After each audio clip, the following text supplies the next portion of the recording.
गरुडगमन तव चरणकमलमिह मनसि लसतु मम नित्यम् गरुडगमन तव चरणकमलमिह मनसि राम राम वेलकम टू भोजनालय तमिழ் இன்னைக்கு நம்ம भोजनालयல பார்க்க போற ரெசிபி என்னடா இப்படி கருப்பு கலர்ல இருக்கேன்னு பார்க்கறீங்களா இது வந்து கருப்பு உளுந்து தோலோட இருக்கிற கருப்பு உளுந்து சோ வந்து இத வெச்சு நம்ம கஞ்சி களி என்ன ரெசிபி வேணாலும் பண்ணலாம் உடம்புக்கு ரொம்ப ரொம்ப ரொம்ப நல்லது எல்லா வயசுக்காரங்களுக்கும் ரொம்ப நல்லது சோ அந்த ரெசிபி தான் நான் இன்னைக்கு உங்களோட ஷேர் பண்ண போறேன் இது ஆல்ரெடி நான் பண்றதுக்கு ஸ்டார்ட் பண்ணிட்டேன் சரி இத நம்ம வீடியோவாவே கொடுக்கலாமே அப்படிங்கிறதுனால தான் நான் இப்போ வந்து பாதியில உங்களுக்கு கொடுக்கிறேன் சோ இந்த வீடியோக்குள்ள போறதுக்கு முன்னாடி நம்மளோட போஜனாலய தமிழ் சேனலை மறக்காம சப்ஸ்கிரைப் பண்ணிக்கோங்க இப்போ இந்த ரெசிபி எப்படி பண்றதுன்னு பார்க்கலாம் இப்போ தோலோட இருக்கிற இந்த முழு கருப்பு உளுந்து ப்ளஸ் நான் ஆல்ரெடி வந்து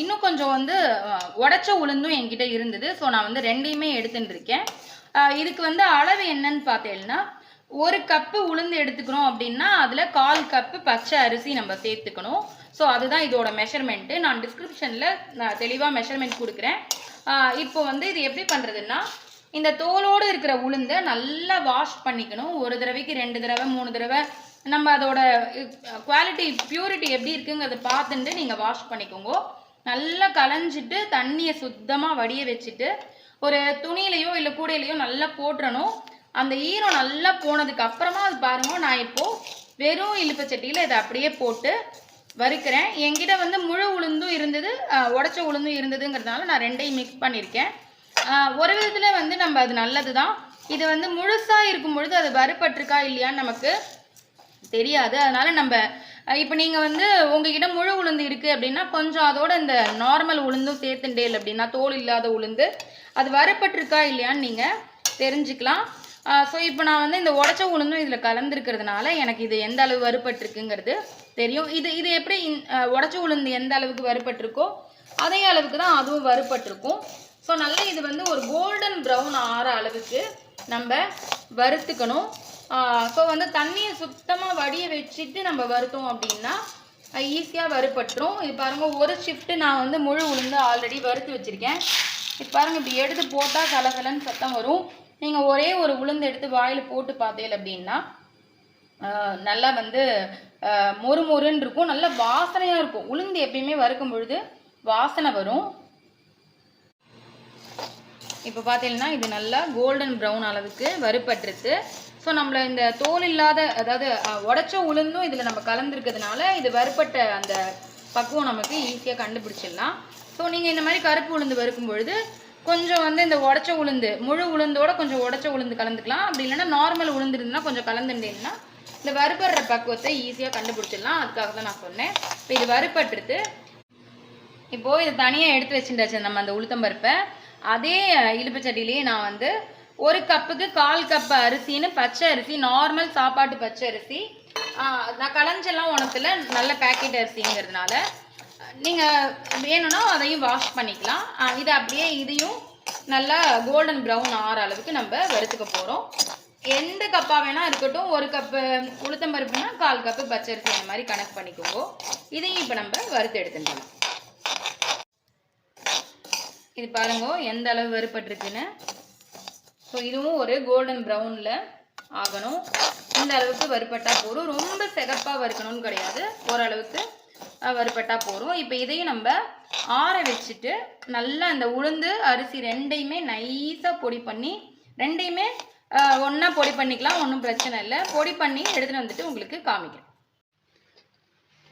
நம்ம வறுத்து வச்சுருந்த அந்த கருப்பு உளுந்து பச்சரிசி ரெண்டு வறுத்து வச்சுருந்தோம் இல்லையா அது நல்லா இந்த மாதிரி நைஸாக பொடி பண்ணி எடுத்துன்னு வந்தாச்சு நல்லா பொடி பண்ணிவிட்டு ரெண்டையும் நல்லா மிக்ஸ் பண்ணி எடுத்துட்டோம் அப்படின்னா இந்த மாதிரி சூப்பரான ஒரு டெக்ஸ்சரில் கிடைக்கும் லைட்டாக கொரகொரன்னு இருந்தால் பரவாயில்ல ரொம்ப கொரகொரன்னு இருக்க வேண்டாம் எவ்வளோ நைஸாக பொடி பண்ணிக்க முடியுமோ நீங்கள் பண்ணிக்கலாம் சப்போஸ் வந்து உங்களால் மிக்சியில் பண்ண முடியல அப்படின்னா நீங்கள் மிஷினில் கொடுத்து கூட அரைச்சிக்கலாம் ஏன்னா கருப்பு உளுந்து கொஞ்சம் வந்து கஷ்டமாக இருக்கும் பொடி பண்ணுறதுக்கு ஸோ இது மாதிரி நான் பண்ணி எடுத்துன்னு வந்துட்டேன் இப்போ இது எப்படி கஞ்சி போடுறதுன்னு காமிக்கிறேன் ஸோ இந்த பண்ணி வச்சுருக்க பொடியிலேருந்து நான் ஒரு 2 பேருக்கு கஞ்சி போட போகிறேன் ஸோ நான் ஒரு 6 ஸ்பூன் போட்டுக்கிறேன்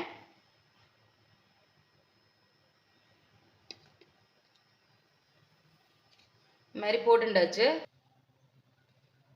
ஸோ வந்து ஒரு 3 ஸ்பூனுக்கு 1 டம்ளர் தண்ணின்னு 6 ஸ்பூனுக்கு 2 டம்ளர் தண்ணி விட்டுக்க போகிறேன்.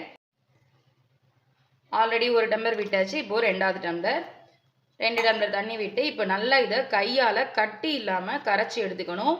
உளுந்துங்கிறதுனால நமக்கு கொஞ்சம் கட்டி தட்டும். நீங்கள் கரண்டியாலையும் கரைச்சிக்கலாம். கையால் கரைச்சோன்னா நல்லா கட்டி இல்லாமல் வரும். சுத்தமாக கட்டி இல்லாமல் இந்த மாதிரி கரைச்சிக்கணும். கொஞ்சம் கூட கட்டி இல்லாமல் இந்த மாதிரி கரைச்சிண்டாச்சு. இப்போ இதை நம்ம அப்படியே அடுப்பில் ஏற்ற வேண்டியதான். இப்போ அடுப்பு பற்ற வச்சுட்டாச்சு. இதை வந்து மீடியம் ஃப்ளேம்லேயே வச்சுக்கோங்க. வச்சுட்டு கொஞ்சம் கூட கட்டி சேர்ந்துடாமல் ஒரு 2 நிமிஷம் நம்ம கலந்து விட்டுட்டே இருந்தோம் அப்படின்னா சூப்பரான கஞ்சி நமக்கு ரெடி ஆகிடும். இதை வந்து களியாகவும் நம்ம சாப்பிட்லாம். நான் களி ரெசிபி தனியாக உங்களுக்கு இன்னொரு நாள் கொடுக்குறேன். ஸோ 2 நிமிஷம் கலந்துட்டு நான் உங்களுக்கு காமிக்கிறேன். பாருங்க, மெதுவாக அப்படியே கெட்டியாக ஆரம்பிக்கும். உங்களுக்கு பார்த்தா தெரியும். நம்ம ஆல்ரெடி கையால் கட்டி இல்லாமல் நல்லா கரைச்சிருப்போங்கிறதுனால இது ஈஸியாக வந்து உங்களுக்கு கஞ்சி ரெடி ஆகிடும். ஸோ ரொம்ப ரொம்ப நல்லது. நம்மளோட போன்ஸுக்கு ரொம்ப நல்லது. இப்போது வந்து சில குழந்தைகள் வந்து அடிபட்டுப்பா, வயசானவாளே ஏதாவது கீழே விழுந்து மூட்டு ஜாயிண்ட் ஆகலை, ஏதோ வந்து மூட்டு சேரலை, அந்த மாதிரி எலும்பு வந்து வலுவாக இல்லை, அப்படி அந்த மாதிரி ஃப்ராக்சர் ஆனவா யாருக்காக இருந்தாலும் இந்த கஞ்சி கொடுக்கலாம். எஸ்பெஷலி வந்து வளர்கிற குழந்தைகளுக்கு, அந்த ஏஜ் அட்டன் பண்ணின குழந்தைகள், ஏஜ் அட்டன் பண்ணுற ஸ்டேஜில் இருக்கிற குழந்தைகள் எல்லாருமே இந்த கஞ்சி சாப்பிட்லாம். உடம்புக்கு எதுவுமே செய்யாது. ரொம்ப ரொம்ப நல்லது. இது பாருங்க, இப்போ சேர்ந்து வர ஆரம்பிச்சிருக்கு. இந்த தோலில் தான் நமக்கு சத்து இருக்குது. ஸோ கண்டிப்பாக இந்த தோலோடு இருக்கிற கருப்பு உளுந்து எடுத்துட்டோம் அப்படின்னா ரொம்ப ரொம்ப ரொம்ப உடம்புக்கு நல்லது. போடும்பொழுது ஃபஸ்ட்டு வந்து நம்ம இது பண்ணும்பொழுது எப்படி நீர்க்க இருந்தது, இப்போ பாருங்க எவ்வளோ கெட்டியாக ஆரம்பிச்சிருக்குன்னு உங்களுக்கு பார்த்தா தெரியும். நல்ல கூழ் மாதிரி கண்ணாடி மாதிரி வர ஆரம்பிக்கும். ஸோ அவ்வளோதான். ஒரு 2 நிமிஷத்தில் நமக்கு இது ரெடி ஆகிடும். நம்ம நல்லா வறுத்துட்டு பண்ணியிருக்கோங்கிறதுனால. இப்போது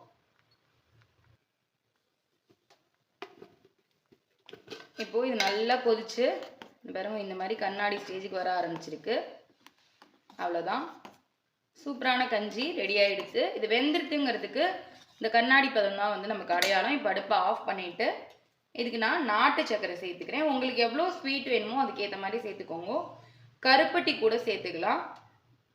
வெள்ளை சர்க்கரை இல்லாமல் நம்ம வேறு எது வேணாலும் சேர்த்துக்கலாம். ஸோ அவ்வளோதான். இதை இப்போ நல்லா கலந்து விட்டுட்டு அதுக்கப்புறமா நம்ம இதில் பால் விட போகிறோம். ஸோ இப்போ இதில் காய்ச்சின பால் கொஞ்சம் சேர்த்துக்கிறேன். உங்களுக்கு தேங்காய் பால் வேணும்னா கூட நீங்கள் விட்டுக்கலாம். ஸோ நான் இன்னைக்கு நார்மல் பால் தான் விட்டுருக்கேன். இதில் இன்னொரு விஷயம் பண்ண போகிறோம். என்ன அப்படின்னா, திருகின தேங்காய் நான் ஒரு 2 டேபிள் ஸ்பூன் தேங்காய் சேர்த்துக்கிறேன். ஸோ இது வந்து இன்னும் கொஞ்சம் நல்ல ஒரு டேஸ்ட்டு கொடுக்கும். இந்த மாதிரி தேங்காயில் நிறைய சத்து இருக்குது. ஸோ அது இந்த உளுந்தங்கஞ்சியோடு இந்த தேங்காய் சேர்த்து சாப்பிடும்பொழுது ரொம்பவே டேஸ்ட்டாக இருக்கும். உடம்புக்கும் ரொம்ப ரொம்ப நல்லது. ஸோ அவ்வளோதான், இப்போ கஞ்சி ரெடி ஆகிடுது. சூப்பரான ஹெல்த்தியான கருப்பு உளுந்து கஞ்சி ரொம்ப ஈஸியாக பண்ணிடலாம். நம்ம இந்த மாவை அரைச்சி வச்சுட்டோம் அப்படின்னா வளர்கிற குழந்தைகளுக்கு, பெரியவாளுக்கு எல்லாருக்குமே ரொம்ப ரொம்ப ரொம்ப நல்லது. ஸோ இந்த ஹெல்த்தியான கஞ்சி, எலும்புகளுக்கு வலு சேர்க்கக்கூடிய இந்த ஹெல்த்தியான கஞ்சி எல்லாருமே ட்ரை பண்ணி பாருங்கோ. எப்படி இருந்ததுன்னு மறக்காமல் உங்களோட ஃபீட்பேக் சொல்லுங்க. திரும்ப ஒரு சூப்பரான ரெசிபியில் மீட் பண்ணுறேன். தேங்க்யூ. ராம் ராம்.